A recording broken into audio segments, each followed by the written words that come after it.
शिकायतें ज़्यादा आ रही हैं, लेकिन इसका ये मतलब नहीं क्राइम बढ़ा। इसका ये मतलब हमारे पास जो निकला है कि लड़कियां सचेत हुई, मतलब कुछ पैसा हड़पने के चक्कर में लड़की ने अपने मालिक के खिलाफ दिया। हमें डाउट है उस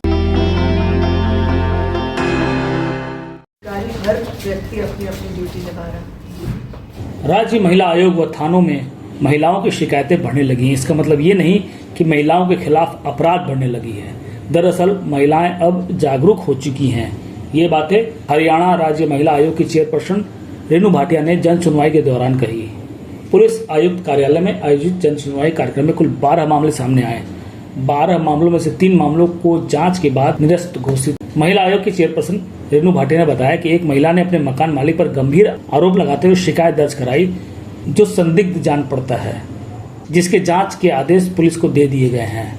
महिला आयोग की चेयरपर्सन का मानना है कि कई शिकायतों में पाया गया है कि महिला द्वारा गलत तथ्य देकर मामलों को तोड़ा मरोड़ा जाता है, जो जांच के बाद खुलकर सामने आता है।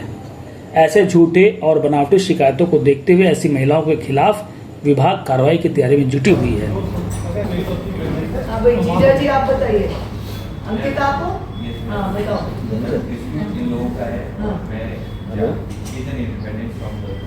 आज की हमारी ये जो गुरुग्राम की केसेस की थी मीटिंग, इसमें हमारे पास 12 केसेस आए थे, जिनमें से हमने 3 केसेस कैंसिल किए, 2 केसेस की दोबारा हियरिंग रखी है, 1 केस क्लोज कर दिया, 2 केस क्लोज कर दिए और 1 केस को हमने 10 दिन का समय दिया है।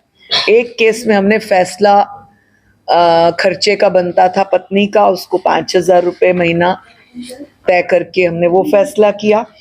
तो कुल मिला के इन 12 केसेस में एक ही केस ऐसा है जिसमें लड़का विदेश भाग गया है, गायब है, जो हमने पुलिस को इंस्ट्रक्शंस दिए हैं कि उस लड़के की पूरी छानबीन करके उसके परिवार के हमारे पास एड्रेसेस आ गए हैं, बहन का, माता का, उनमें उसकी छानबीन करके उसको किसी ना किसी तरीके पकड़ा जाए ताकि हम उस लड़की को न्याय दिला सकें। मैम ये शिकायत में इसको कंप्लीट करने में कितना टाइम लगता है? इसको प्रोसेस क्या है? आप करना चाहो तो एक ही हेयरिंग में कर सकते हो, अगर सारी चीजें मौजूद हैं। ना करना चाहो तो लटकाते रहो।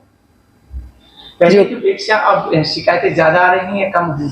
शिकायतें ज्यादा आ रही हैं, लेकिन इसका ये मतलब नहीं क्राइम बढ़ा। इसका ये मतलब हमारे पास जो निकला है कि लड़कियां सचेत हुई हैं, लड़कियों को नॉलेज आ गई है कि उनको अपनी शिकायत कौन सी जगह ले जानी है। विमेन कमीशन और महिला एसएचओज उनकी कैसे हेल्प कर सकते हैं, ये उनको समझ आ गई है, इसलिए केसेस बढ़ रहे हैं परंतु सॉल्व हो रहे हैं। पहले खुड्डे लाइन पड़े रहते थे, लड़कियां परेशान रहती थी, कई कई वर्षों तक अलग रहते थे क्योंकि कोई मीडिएटर नहीं था। तो शायद महिला एसएचओज ने और विमेन कमीशन ने कनेक्ट होकर एक मीडिएटर की भूमिका निभाई है। नहीं, एक बहुत बड़ा सवाल आपने खड़ा कर दिया है कि पहले ऐसे केस आते थे, उनकी समस्या का समाधान नहीं, महिलाएं अपनी समस्या बताने में असक्षम थी, सक्षम नहीं थी, या उनमें हौसला नहीं था, या उनको नॉलेज नहीं थी कि क्वेश्चन कहाँ रखना है। तो commission and women police have made a bridge between that connection. ऐसी शिकायतों में क्या कुछ फेक केस भी आते हैं?